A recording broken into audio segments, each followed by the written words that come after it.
कुंभमेळ्याच्या बजेटमधला 0.1% पैसा आणि महाराष्ट्रातल्या 100 ते 125 मराठी शाळा खरं तर बंद होण्यापासून वाचू शकल्या असत्या.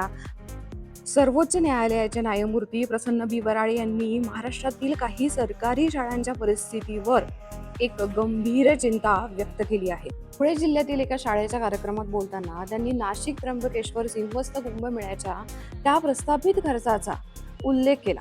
आता तो खर्च किती आहे बघा. सरकारकडून कुंभमेळ्यासाठी 32,000 ते 34,000 कोटीची रक्कम सांगितली जाते.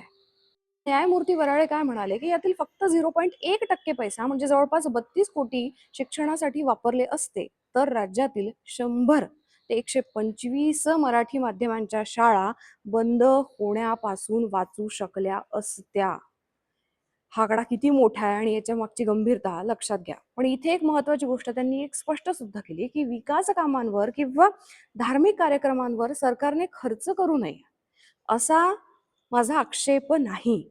पण मूलभूत शिक्षणासारख्या अत्यावश्यक सेवांकडे दुर्लक्ष होता कामा नये. न्यायमूर्ती वराळे स्वतः 10वी पर्यंत मराठी माध्यमाच्या नगरपालिका आणि जिल्हा परिषद शाळेत शिकले आहेत.